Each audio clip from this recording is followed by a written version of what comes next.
Welcome back to the Alibaba Advanced Success Guide, and in this video we are going to discuss finding marketable products on Alibaba.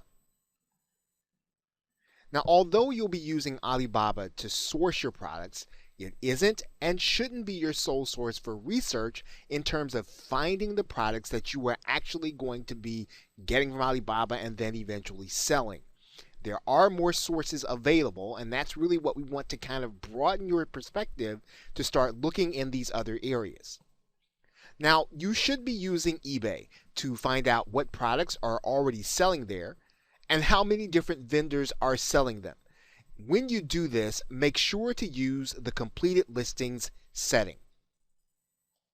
Now, to do this, you'll actually start your search at ebay.com. And you'll notice that eBay gives you the opportunity to either shop by category or to actually browse for the product that you're going to be looking for. Now, you'll probably already know what product you're going to be looking to sell. And so what you want to do is to start by searching eBay to find out if that product is selling. So in this particular case, let's type in baseball glove. When we type in baseball glove, you'll notice that eBay has about 18,000 listings, but this doesn't necessarily tell us what's selling. What we're going to do is we're actually going to scroll down, and then we're going to look for a setting in eBay, and it's going to tell us what the completed listings are. And so we are then going to first check this box. When we check that box, what you're going to notice is that these listings are actually going to change. You're going to see now that there are 23,000 listings that have completed. Now, even this is not going to be totally enough information for you to determine what's actually selling. These are all the auctions that have actually, or sales that have actually completed. What we really want to see are those that have sold. And so what we're going to do is we're going to come back here to refine this list even more and click the sold settings. When we do that, you're going to see those listings actually come down, and then you'll start to see what items have actually sold. Now, to even get even more refined, we really want to see which items sold outright. We really don't want to look at items that have been auctioned. And so in this particular case, we probably want to look at those items that are buy it now, because we're actually going to list it as a buy it now product. So we want to click buy it now. And when we do that, we're going to see an even further refined list, and this is really going to give us a sense for what is actually selling. Now, eBay is going to give you some categories here on the left hand side of those that are left. You're going to be able to see, and then you'll really be able to narrow down which of your products this is going to be closest to, so that you'll be able to tell not only what is selling, but you're also going to be able to tell which of the products give you a gap in the marketplace for you to be able to put your product in order to sell it. Now, in terms of pricing, you're going to choose Amazon, and you're going to use Amazon to determine if there will be a market for you at the price at which you can actually offer the merchandise that you're looking to sell.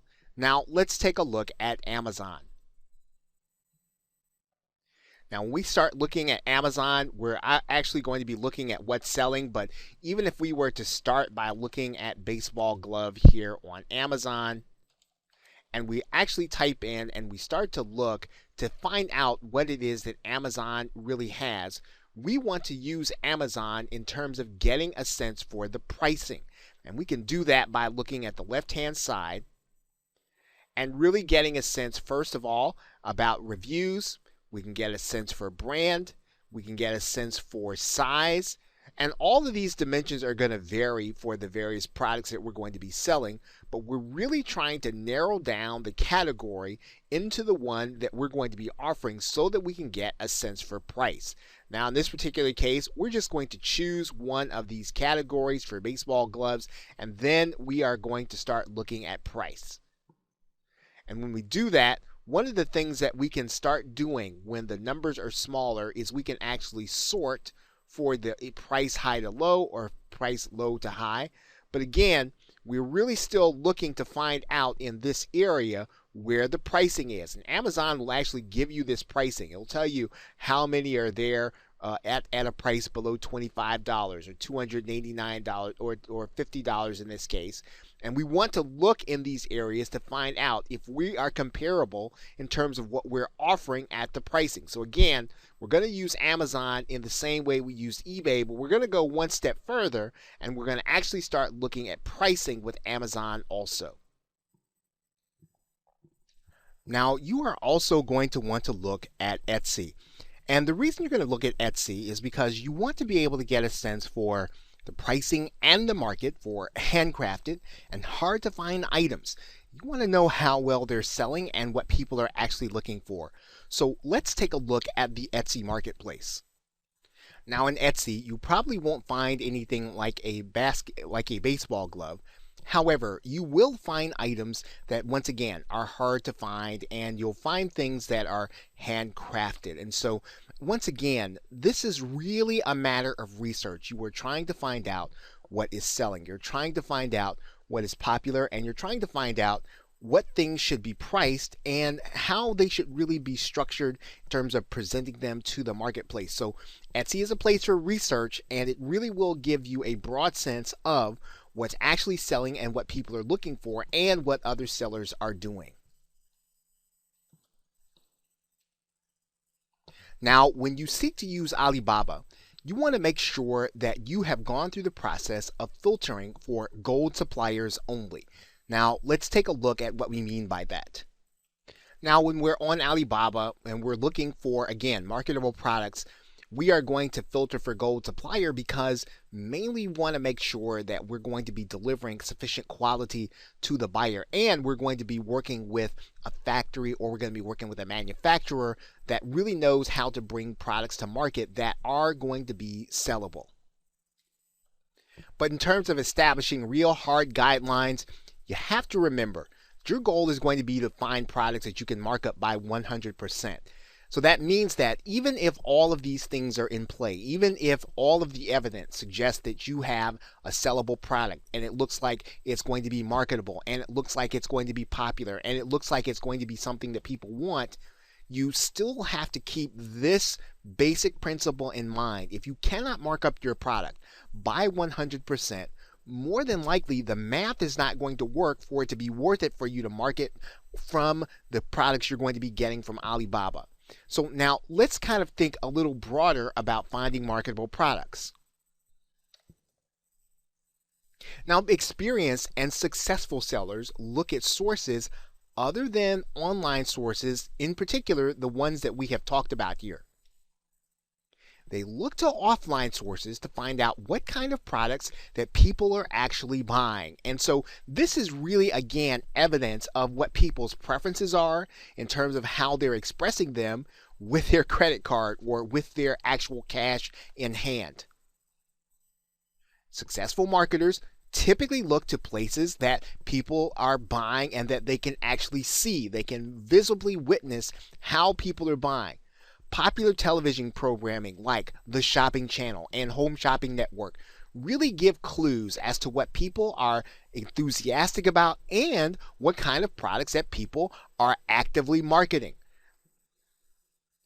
Offline sources often give clues to categories that people are willing to buy in and look for alternatives in. And this is a very important factor to think about.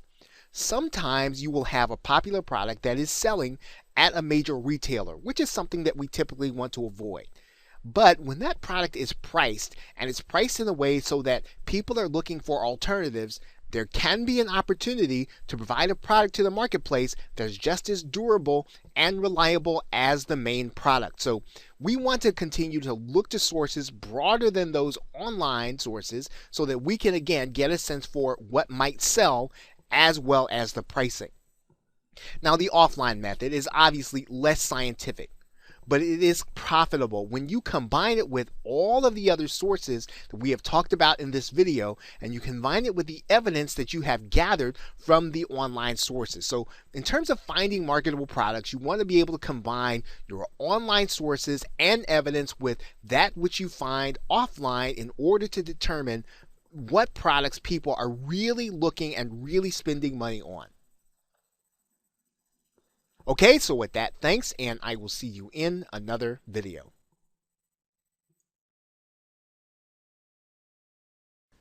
Welcome back to Alibaba Advanced Success Guide.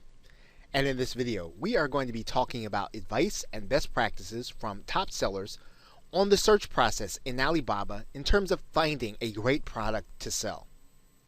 Now, you always want to be a marketer who is taking a look at what you buy and making it sure, first and foremost, that it fits all of the other parameters on price and cost. We've talked about the fact that you want to make sure that you can mark it up by 100%. We want to make sure that we are looking at products that are above $10 and typically below $150. So if all of those other things are in play and you have eliminated those as potential barriers, then you're ready to move on and start talking about other areas that you can start to look for great products. Now, one of the questions that successful sellers really do ask themselves is what kind of items have become popular over the years due to people's changing habits? And this is really representative of a trend. Although we're not talking about a market niche, it does indicate where a market is going. And so you can look at things like technology. In other words, how have people's habits changed in terms of technology? We already know that people are more mobile savvy, so that can represent other market opportunities in terms of being able to buy cases and things that would represent or things that will facilitate people being able to use their technology. We also know that people are taking care of their health in better ways, and so we want to be able to look at how can we help people use the information that they're getting to make better decisions about their health and to implement those decisions into their lives. There are all kinds of possibilities that are there when we begin to look at how to help people to implement the changes they want to do in their health. We know that work has changed. People are no longer going to 9-to-5 jobs. They're now working at their home. They're now working at different hours. What kinds of things can we do in order to support people in the different kind of work environments that they're in? People are traveling more. People are actually doing freelancing. How can we help people facilitate what it is that they're doing in terms of their work?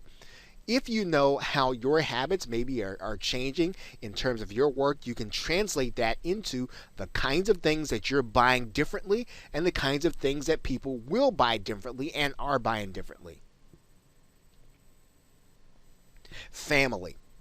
We all know that because work has changed, because health has changed, obviously family relationships have changed and family configurations have changed. And giving people the leeway and giving people the opportunity to have more connection with their family. We also know that people are aging differently and configurations of generations are changing. So what can we do to help people to make better choices and to be able to take those choices that they're making and to be able to implement them in their lives? So you can start to look at these trends broadly to figure out what will people buy differently as a result of changing technology. What will people buy differently, or what do they want to buy because they're getting more information about their health? What do people want to buy because they are working in different environments and in different configurations? What do people want to buy as a result of the fact that generations are changing and configurations of those generations are changing? These are the things that top sellers really have a good handle on in terms of picking great products to sell. Now, this is a key that many top sellers will say, that they watch for things that people buy that they don't need. What they're basically doing is looking for things that people really want, that people will spend money on regardless of what their budget is and regardless of what they might have in terms of constraints of their money. When people buy the things that they want, these are going to be the kinds of things that when they're made available, people will act irrationally in order to get them. And so you want to be able to sense those trends and to be able to have products that will suit the needs of people who do this kind of buying. And to kind of go along with that, some of the best products represent things that are impulse buys based on the trends you recognize that haven't taken hold nationally or internationally. If you recognize something that's a part of a hot trend that people are buying irrationally, this can be a great market opportunity if you know how to take advantage of it and find the right product that people will actually want, use, and need. And then, as a sub thought, irrational passion can represent a great market arbitrage opportunity. What you'll see is that people will be willing to buy something that's representative of a hot trend. They'll buy it quickly, and if you can be there in the market while that passion is going on, you'll be able to take advantage of that opportunity. Of course, it does take some savvy to know how much inventory to buy and not buy and how to get it in front of the actual people. These are the practices of top sellers in terms of finding great products to sell on Alibaba. So with that, thanks, and I will see you in another video.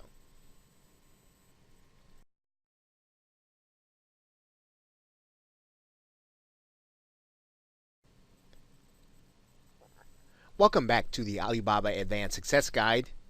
And in this video, we are going to be discussing narrowing down your good product ideas.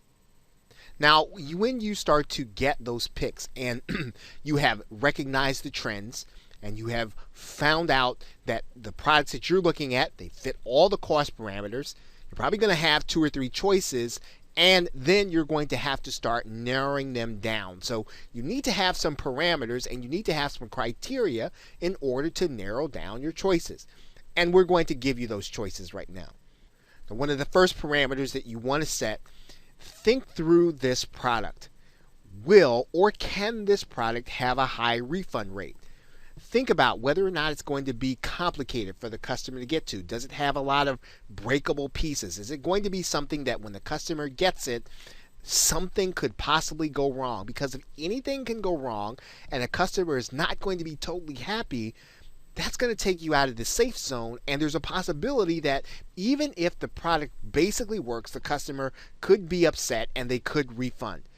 These are products that if you can, you want to eliminate them from your final choice. Another factor to think through is this.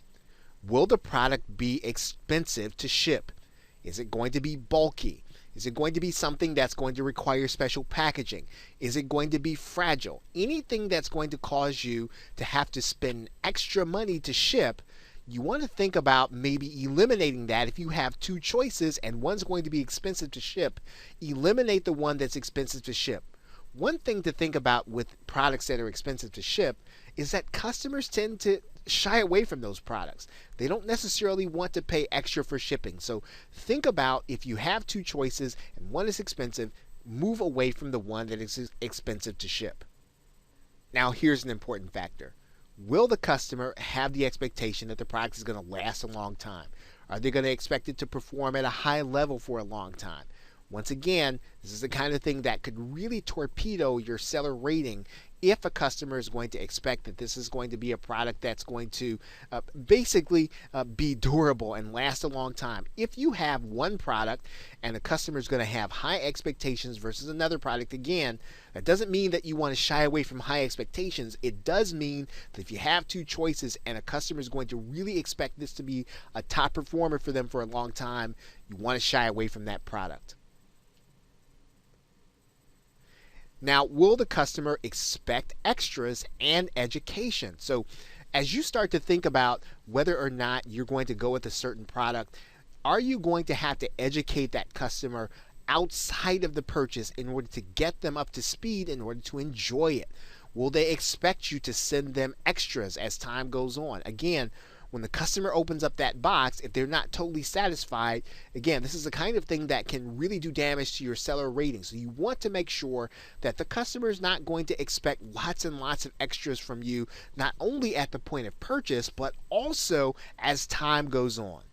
Now, it could be that once you've gone through these criteria, you could have no choices. So what happens? How do you go back to the drawing board? Once you've gone through your choices, and let's say that you think through these 4 key parameters and all of your choices are now really eliminated, what do you do to jumpstart your search again? You go to some old standbys and you start to look at Amazon bestsellers. Not just Amazon, but Amazon bestsellers. Amazon bestsellers will tell you where the market is exactly. Now, this is counter to one of the things that we taught earlier in the course, that you want to stay away from those products that big retailers are really selling. But in this particular case, your choices, you've eliminated them, and so now it's really time to get more specific about looking at trying to get into or find alternatives to markets that are existing in these big companies and are going to be profitable for you with all the other parameters in place. You want to also look at Amazon movers and shakers in the very same way. Once again, you are starting to jumpstart your creativity. You are looking at Shopzilla top searches in the very same way. You're trying to get a sense for what are people searching for? What is the market saying? Where is the market going? You want to find out what's happening right now. And right again, you are looking for alternatives. You're not looking for the exact products to sell, but you are going to look for alternatives to these products. My Simon top searches. This is the very same thing. It's going to give you an idea. What are people buying? What are people searching for? What are they looking for? You're really digging back. You're trying to restart your thinking process to go back to Alibaba and find a great product. Caboodle Hot Picks is the same thing. And once again, you're really getting a handle on where people are searching. What are people looking for online? This is the point at which we're not going to go to offline searches in order to restart our search on Alibaba, in order to jumpstart our thinking. We really want to look at these online sources to really get a sense for, okay, what can we find that'll fit our parameters and what'll be an appropriate product to sell from Alibaba. Okay, so with that, thanks, and I will see you in another video.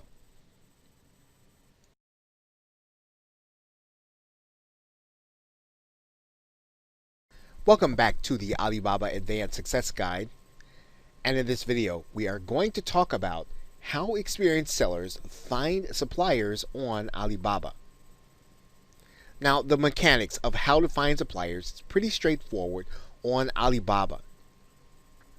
While you want to use the convenient interface, you want to reduce your risk by sorting for reliable suppliers. And in fact, this is something that Alibaba makes very easy to do with their easy to use interface. And as you can see here, we can just exercise our choices by using the interface provided to us. But there are also some not so obvious practices followed by seasoned sellers that we'll be exploring now in this video. Now, one of the things that is not so obvious, but one that you want to follow, you have to think about how you interact with the representative from the supplier that you're going to be dealing with. And you want to try to deal with those suppliers who get back to you right away. And this is an indication typically of how the relationship is going to go. Suppliers that are really anxious about being able to talk to you, anxious about getting back to you, those are going to be the suppliers that you want to deal with. You also want to get a feel for how the company does business based on their response. What is the response like? Is it written? Is it timely? Is it courteous? Is it indication of the fact that these are people who are in business or who have been in business? You always want to document pricing and notes about each supplier for each products as you are trying to narrow down the suppliers that you are going to be dealing with. The reason that you want to document pricing and notes for each supplier is because you're going to need to use them in terms of being able to negotiate pricing and terms once you have narrowed down your top 2 or top 3. Now, based on all of these rules, you should be working to eliminate as many suppliers as possible.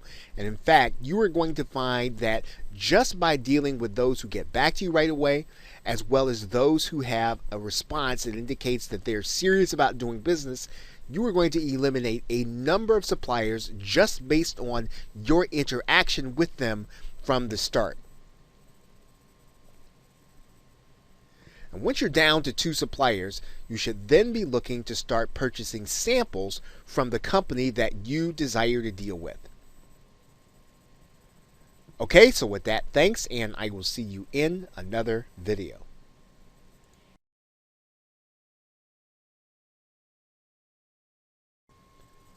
Welcome back to the Alibaba Advanced Success Guide, and in this video we are going to be talking about the overall approach to successfully selling your Alibaba product on any exchange. Now, once you've selected a product and verified that the samples are worth pursuing, you want to find a marketplace to sell your Alibaba product. Now, successful sellers approach the marketing and sales process with 4 basic strategies. Now, these strategies, when applied in a system, allow for a business owner to maximize the profit they get on a sale and help them to make good decisions about any future products that they are going to source from Alibaba. Now, these principles get and keep the right buyer in front of the right product. Principle number 1 is to develop a USP or unique selling proposition for each product. And we're going to be discussing that in a future video, how you can take your Alibaba product, create a USP or unique selling proposition with several tactics, and then bring it to the marketplace in a way so that your buyer can only get your product from you. The second principle is exponential marketing, which is basically the use of upsells and cross sales.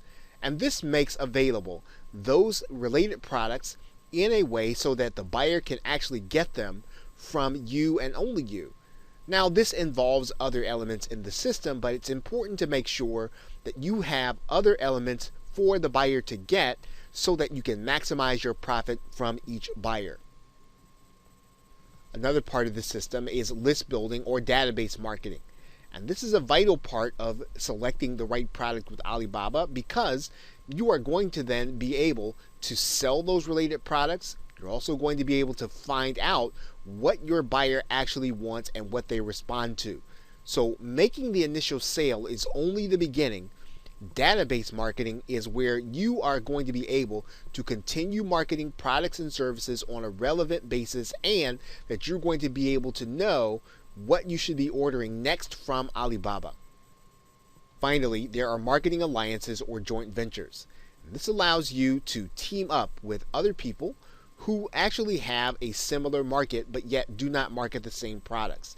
This is a great way for you to be able to reach more buyers, expand your database and your customer base in order to generate more profit without additional spending on advertising. Okay, so with that, thanks, and I will see you in another video.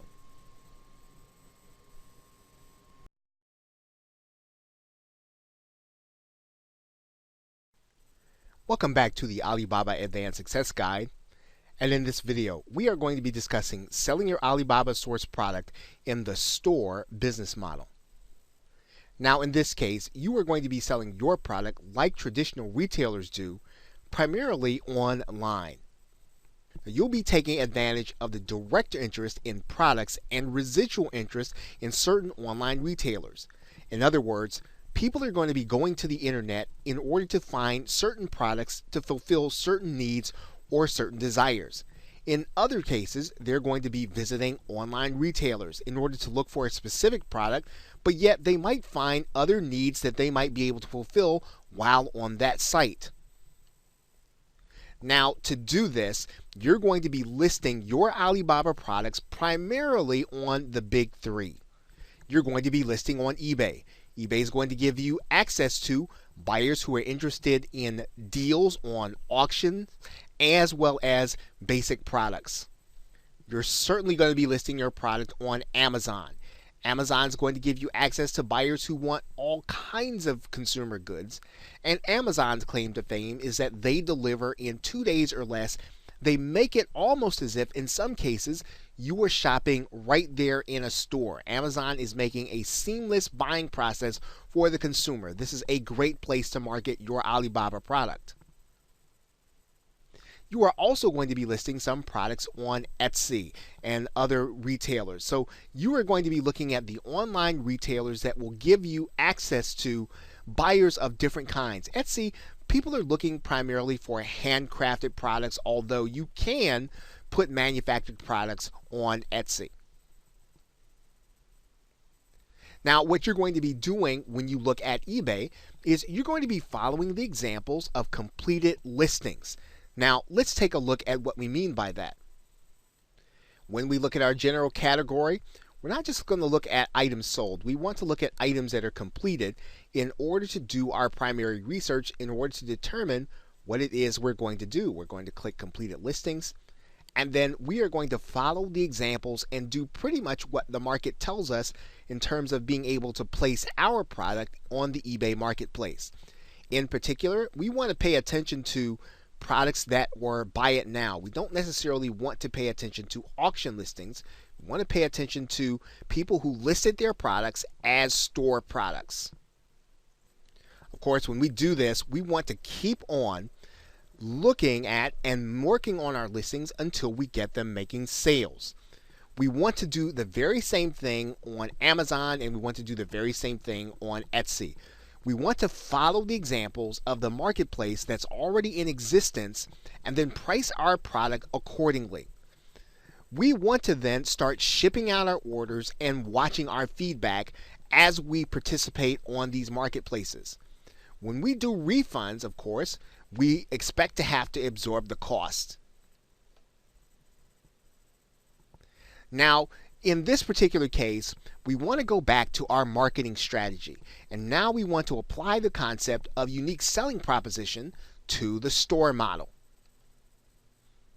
One thing that we can do in all of the marketplaces is to offer unique bundles to familiar products. So when we come to the marketplace, and in this case we're offering baseball gloves, maybe we want to offer a baseball with it, or maybe we want to offer a baseball bat. In this particular case, we want to look at those products that go along with the product and to create unique products instead of just going to the marketplace with the same thing that everyone else has. We want to be able to add value to the actual transaction. In the same vein, we want to create new classifications. We want to make it so that our product stands out and almost becomes a new class, something that isn't offered elsewhere. In some cases, we can even offer online education where a customer can go to a website, they can watch a video, they can do all kinds of things with respect to their product. We want to be able to give the customer a unique experience in terms of what they're buying, as well as the customer experience. We can also offer specials that increase the value. So in other words, we can do something different with a baseball glove where we can offer a way of conditioning the glove, or we can offer ways to make the glove a better use and to last longer. We can offer additional products along with it. We always want to offer specials at special times in order to increase the value for the very same thing that people are buying elsewhere. We want to apply this concept of unique selling proposition throughout the buying process. Now, we also want to apply the concept of upsells and cross-sells, or exponential marketing. Now, that means then that in our store, we want to make sure that we have other related products visible to our buyer. Whether this is in Amazon, whether it's in eBay, we want to make sure that if the customer is looking for other products to complement their buy, we want to make sure that we have those products and that they are available.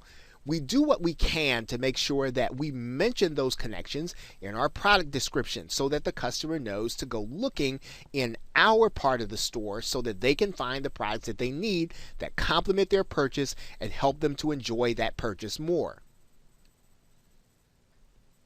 Of course, we are going to apply the concept of database marketing or list building. Now, in this case, because the store does not belong to us, we're not allowed to collect leads or to collect the buyer's email address. However, we want to be able to give that buyer something special so that they will want to have us give them that special in exchange for their email address. So we have to put inserts and we have to give incentives, and we place those incentives inside of the product package so that the buyer gets something that makes them want to get in touch with us and connect with us, and that we can keep in touch with them by email. And of course, we want to apply the concept of marketing alliances. Now, once again, we are not the owner of the site, nor do we operate the program. And in most cases, most of these programs have affiliate programs. We will have partners, and we will have joint ventures, and we will have people that will promote our products. And one of the reasons why we want to continue to create unique products is so that our affiliates will be looking then to promote our products over and above the products that are already there. Remember that these four things that we're talking about, they work together. They work in a system. While they're principles that we can understand separately, when we operate them together, we will generate more sales. And that's how you apply these marketing principles inside of the store model. Okay, so with that, thanks, and I will see you in another video.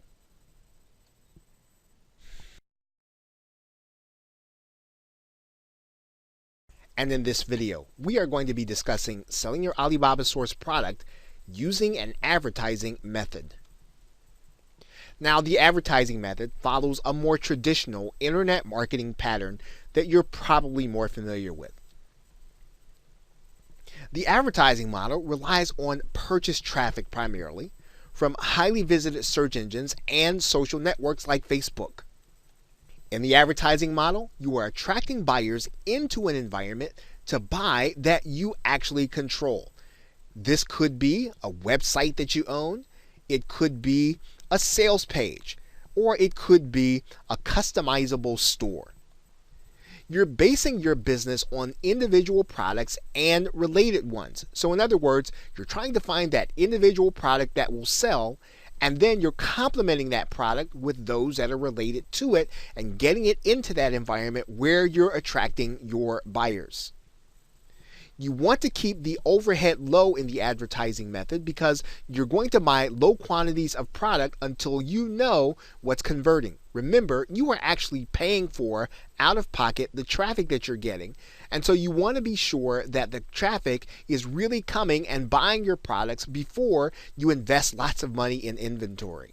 Now, one of the things that makes this model work is the fact that you are not committed to any product that doesn't convert for you and doesn't turn into sales. Keeping that low commitment means that you are willing to walk away from a product if you determine that it's not working for you. In the advertising model, you want to seek to generate cash flow quickly because you're going to be using that cash flow to put back into advertising as you discover how the traffic turns into actual sales. Of course, in the advertising model, if you can't always make sales, one of the things that you want to do is to generate a large list and a customer base very fast. Not every customer that comes to your site is going to be ready to buy, and so you have to be ready to collect names and email addresses so that you will be able to attract them when they are ready to buy the products and services that you offer. Now, in this case, how do we apply the concept of unique selling proposition? One of the things that we can do when we own the site is to create unique pricing with our products in order to create loss leaders. This is really one of the strategies that successful marketers use in order to get people onto their site so that they can sell them more expensive items and items that are going to be of higher value. One of the things that you're doing is you're creating unique loyalty by giving them complementary products. And in some cases, you want to make sure that that product is something that is easy to ship along with the product that you're selling. But of course, you're really trying to get the buyer to be loyal to you and to want to buy from you a second and third time. With the advertising model, you're creating reasons for the buyer to make repeat purchases, whether it's at the point of sale or whether it's after receiving an email. You want to give them the feel of a subscription, and in some cases, you want to even be able to offer them a subscription so that, again, you will continue to get them to buy from you rather than your competitor. In some cases, you're going to be unique by creating more of the same bundles. When you create a loss leader, you can actually give your buyer more of the same. You can give them 2 or 3 or 4 of an item instead of just one.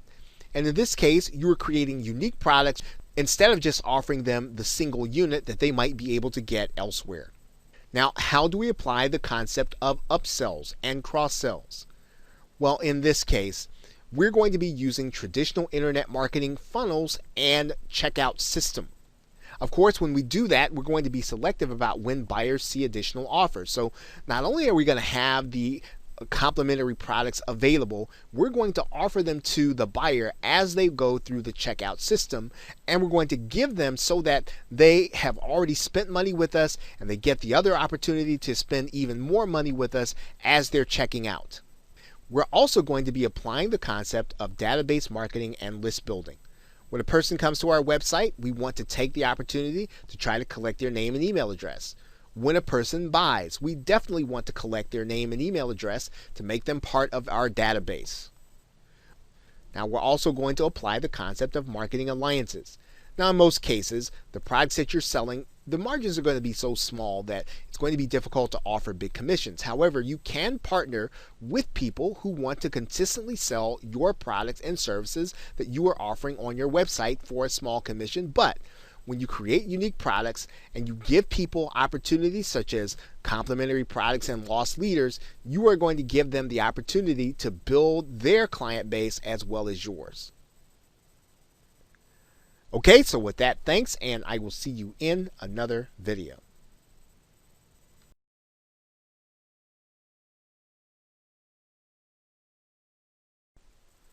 Welcome back to the Alibaba Advanced Success Guide. And in this video, we are going to be talking about testing then scaling up an offer or walking away from an offer. Now, you want to make sure that you are modeling yourself only after winning products. So you want to make sure that as you start to figure out whether or not an offer is working, you want to follow the pattern of offers that have actually been successful, offers that have led to profitability in your business. You want to figure out what you did right and then repeat that. So start thinking about the products that you have picked that literally lead to your being more successful, literally are marked up 100%, literally do fall within the range of 15 to 150, and do give you the opportunity to buy other products. And so that means that everything that you actually bring to the marketplace, you want to test it as soon as possible to see if it is actually working. You want to always follow your profit goals. If the data isn't close, you move on. This is not something that you want to look at and grow attached to a product for sentimental reasons or because you really feel like something is working or you want to come and create a new industry. What you're trying to do is to generate profitability. Once you have that clear, tested winner, you then start to continue your focus on your profit with respect to that product. And you do so by thinking about, can I buy this differently? Can I buy better from the supplier? Can I work with them more? Can I ship it differently so that I can pay less for shipping in an overall sense? Is there a way for me to get more profit out of a deal? Is there a way for me to staff differently? Do I have to have the amount of staff that I have? Can I move them around differently? You are focused on profitability once you have clear tested winners in your individual products.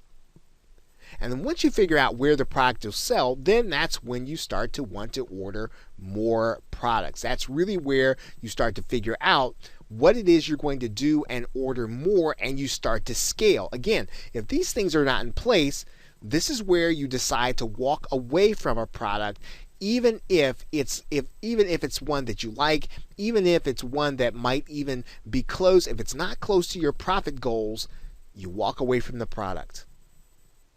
Okay, so with that, thanks, and I will see you in another video.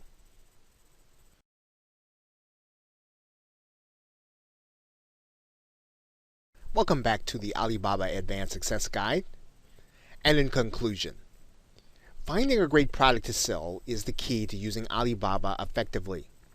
Now, one important factor to remember is that you do have to do research on more than just Alibaba for long-term success.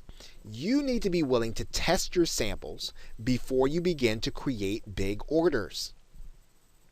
And this upfront process, it's going to take a while, but it'll be worth it because you will protect your seller rating and keep from making bad purchases. Now, you want to take finding a good product seriously and expand once you find out what's selling. But to find out what's selling, this means further and constant testing. Now, whether you choose a store or advertising model, remember to use USP, exponential marketing, list building, and alliances as your template for growing your business. And then finally, consider developing your brand and niche from tangible evidence or data, not your intuition. Okay, so with that, thanks, and I will see you either in another video or in another course.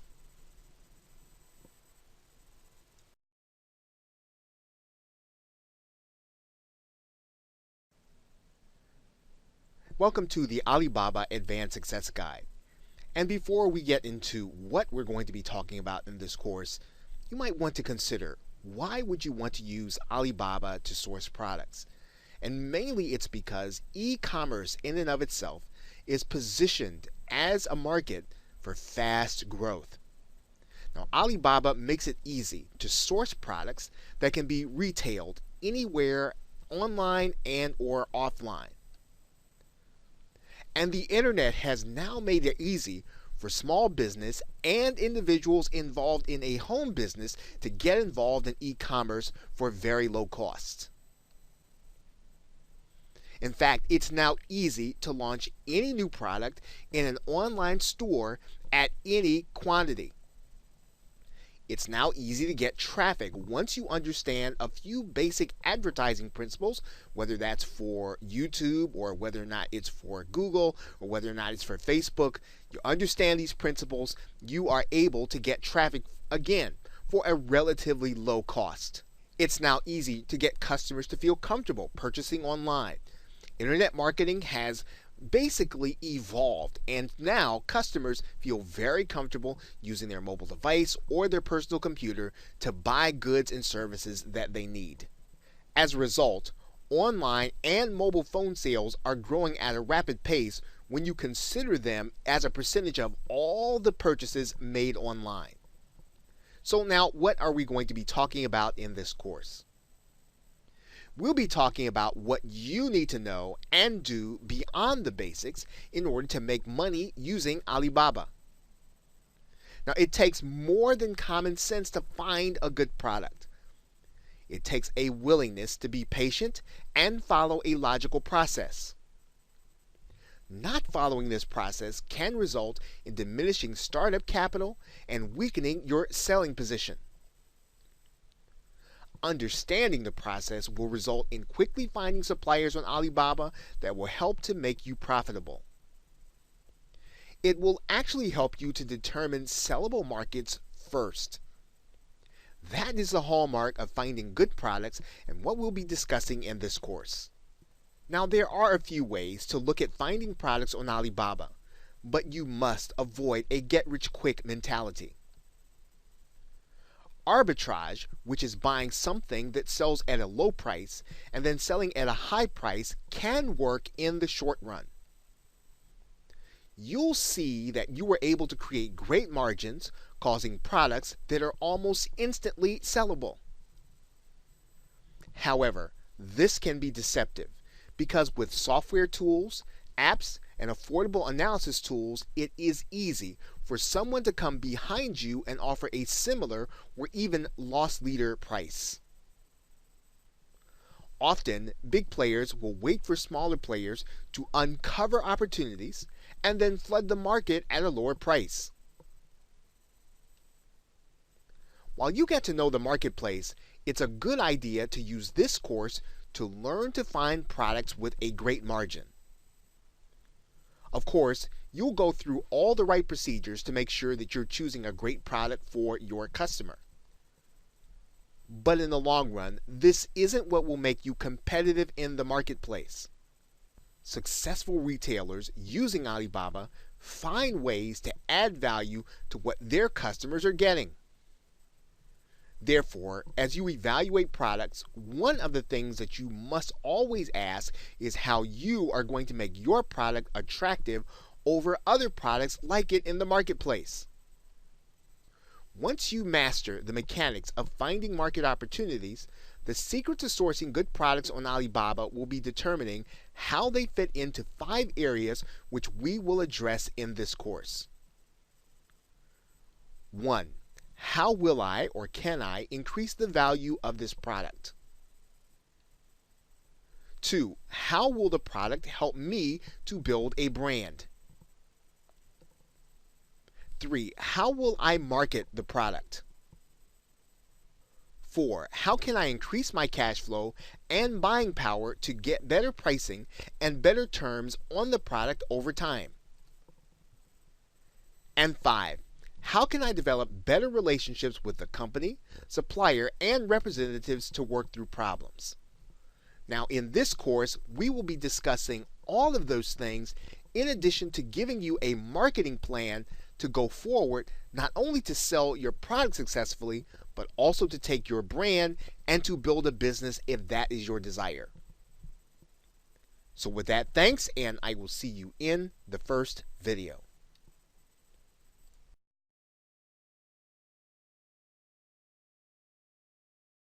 Welcome back to the Alibaba Advanced Success Guide.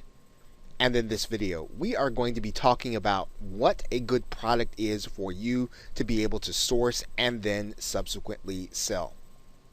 Now, most new entrepreneurs at Alibaba start out losing money, and many end up leaving the platform or retailing altogether when they don't understand how to find a good product. Now, this is very important to get right when you're working with Alibaba, because if you don't think about this carefully, you can spend quite a lot of capital on your samples in order to get ready to sell. Now, here's an important understanding. The traditional thinking about niches does not apply. If you were to talk to very successful sellers over time who got involved in e-commerce and who started to use Alibaba and sourcing products to sell them in various marketplaces, they would tell you that there are really no profitable niches, only profitable products that are selling consistently. That means that you have got to develop an eye for a fast-selling product. A market is irrelevant outside of the individual products. Now, the goal for Alibaba sellers, especially those who are just getting started, should be to find single profitable products. And again, this really speaks to not looking for a profitable market or necessarily looking at trends of marketplaces, but understanding them in the general sense in the way that they would help you to find individual products. Therefore, you should be looking for a few basic things. First, you should be looking for products that are small and light enough to be easily picked up. And even in that case, you want to be mindful of what it costs to ship a product in and out. You also want to be mindful to what it could cost you in returns if the product goes bad. And of course, you want to be able to sell to your consumers, your customers, and this is regardless of what marketplace you're talking about, at a price point of between $10 and $150. Below $10 tends to mean that you aren't going to be able to make up for all of the shipping and the handling and all the other things that you've got to do in order to sell the product.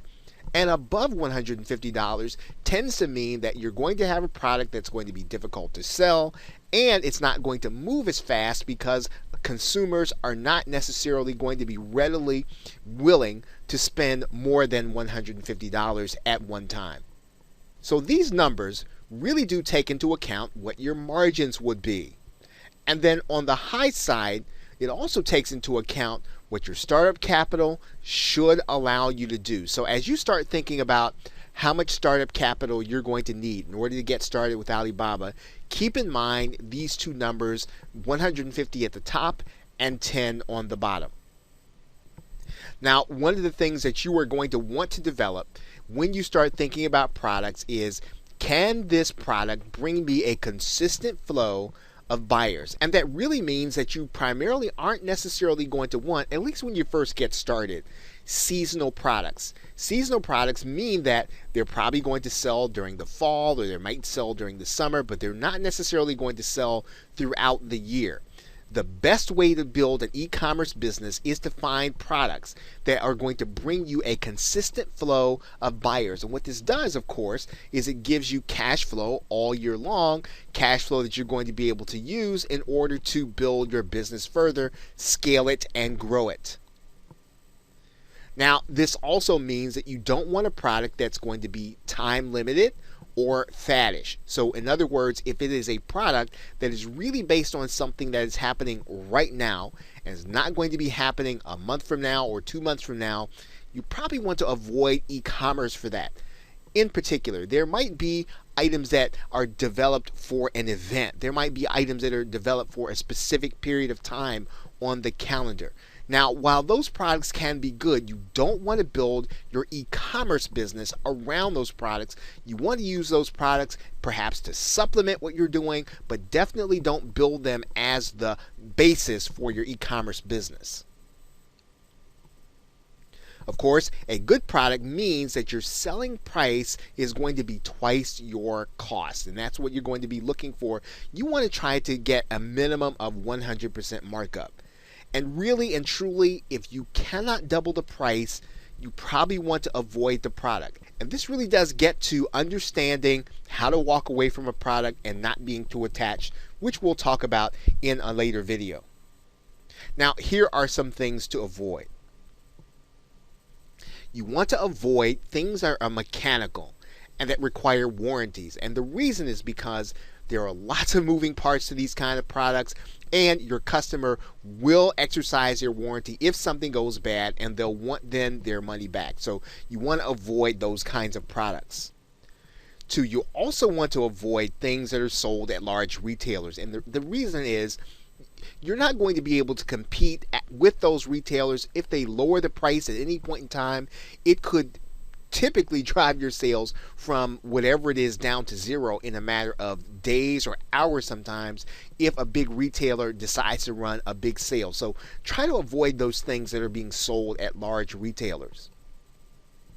Try to avoid specifically fragile items, and that's really because it's going to cost you a lot of shipping, and it's going to cause you not only to spend money for extra shipping, but also lots of time to prepare the goods. So if you're going to get a consistent flow of buyers, try to avoid fragile items.